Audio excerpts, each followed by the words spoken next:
Senator Kerry, thanks for coming today and for your testimony. I agree with candidate Barack Obama, who said in 2007 that the president doesn't have the power under the Constitution to unilaterally authorize a military attack.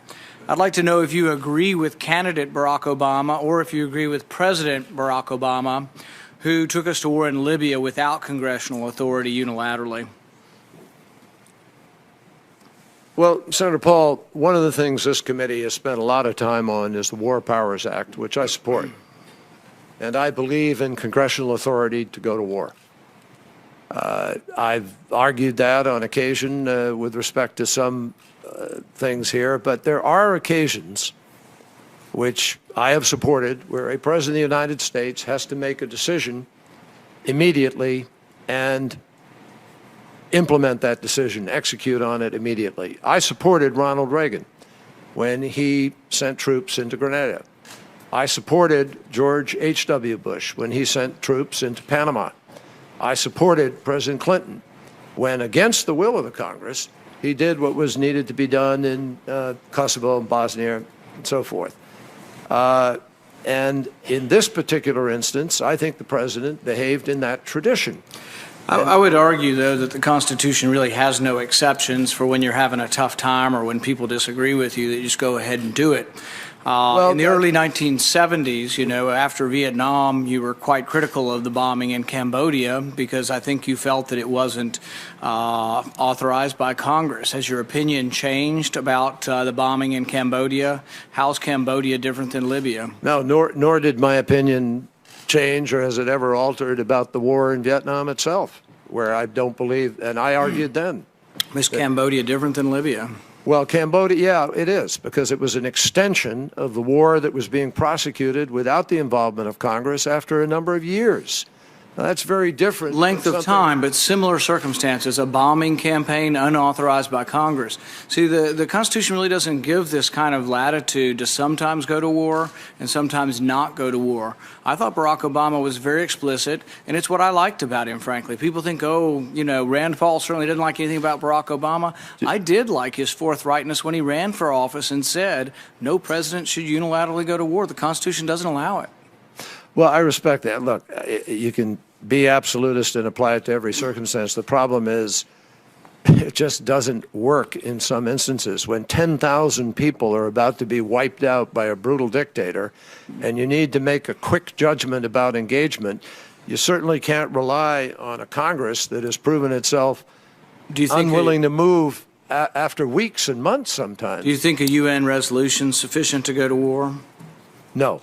No, I think a UN resolution, when you say sufficient to go to war, I think a UN resolution is a necessary ingredient to provide the legal basis for military action in an emergency.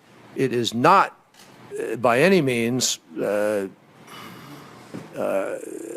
sufficient to require the United States to do something, because we obey our Constitution and our interests and our rights. But I think you've heard President Morsi's comments about Zionists and Israelis being bloodsuckers and descendants of apes and pigs. Do you think it's wise to send them F-16s and Abrams tanks? I think those comments are reprehensible, and those comments set back the possibilities of working towards mutual issues of mutual interest. They are degrading comments. They're unacceptable by anybody's standard, and I think they have to appropriately be apologized for. Now, they only understand strength. Let me just keep finish. sending them weapons, they're not going to change their behavior. Let me just finish. President Morsi has issued two statements to clarify those comments. And we had a group of senators who met with him just the other day who spent a good part of their conversation in relatively heated discussion with him about it. But not everything, you know, this is always the complication in dealings in the international sector. Not everything lends itself to a simple clarity of black, white, this, that, every time. We have critical interests with Egypt. Critical interests with Egypt. Egypt has thus far supported and lived by the peace agreement with Israel. Israel and has taken steps to begin to deal with the problem of security in the Sinai.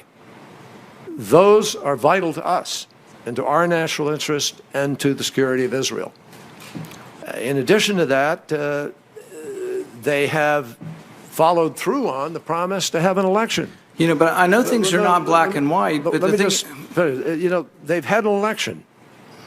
They've had a constitutional process. There's another election that is coming up shortly for the lower house. The fact that sometimes other countries elect somebody that you don't completely agree with doesn't give us permission to walk away from their election. But this has been our problem with our foreign policy for decades, Republican and Democrat. We funded bin Laden. We funded the Mujahideen. We were in favor of radical jihad because they were the enemy of our enemy. We've done this so often. I see these weapons coming back to threaten Israel. I see support for Syrian rebels coming back to threaten Israel as well. I see problems with this. As you know, Senator, in any of the arms sales that the United States has ever engaged in that part of the world, there is always a measure, a test, which is applied with respect to a qualitative difference in any of those weapons with respect to Israel's defense and security. And we do not sell weapons and will not sell weapons that might upset that qualitative balance. Yeah, so we sell 20 F-16s to Egypt. We got to give 25 to Israel. Sounds like we're fueling an arms race. Why don't we just not give any weapons to Israel's enemies? That certainly save us a lot of money and might make it safer for Israel. Better yet, until we are at that moment where that might be achievable, maybe it'd be better to try to make peace. One final question, if I could, Mr. Chairman. It's very short. Would you consider supporting conditioning aid to Pakistan on the release of Dr. Shakil Afridi? I'm afraid if we don't support informants who have helped us, we're not going to get many more informants. Well, let me speak to that. First of all, I have talked directly to President Zardari and I have talked directly to General Kayani about Dr. Afridi. And like most Americans, I find it, as you do, incomprehensible, if not repugnant, that somebody who helped to find Osama bin Laden is in jail in Pakistan. That bothers every American. That said, the Pakistanis make the argument that he didn't know what he was doing, that he didn't know who he was specifically targeting or what was happening. You think he knew he was helping Americans, though? Let me just finish. He clearly knew what he was doing in that because they also make the argument that he was doing that as a matter of regular course of business for him. Now, that said, that's no excuse. I'm simply explaining to you that rather than cut aid, which is a pretty dramatic, draconian, sledgehammer approach to a relationship that really has a lot of interests. You know, we have our ground line of communications, which is the military's complicated word for roads, that go to Afghanistan, and that route is critical to our supply of our troops. The word I used, though, is condition, not cut. We have, in addition to that, had intelligence cooperation. Our folks were able to cooperate on the ground in Pakistan. That's one of the ways we were able to get Osama bin Laden.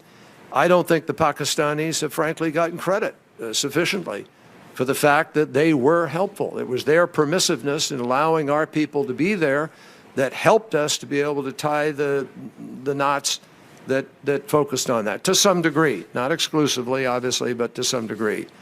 In addition, they have lost some 6,000 people just in the last year in their efforts to go after terrorists. They've lost about 30,000 people over the course of the last several years because they've been willing to engage the insurgencies. And so, you know, there are things that the Pakistanis have done, as complicated as the relationship has been. Now, I think that I intend to raise the issue of Dr. Afridi with them. I can promise you that. But I am not going to recommend, nor do I think it is wise for American policy to just cut our assistance. We need to build our relationship with the Pakistanis, not diminish it.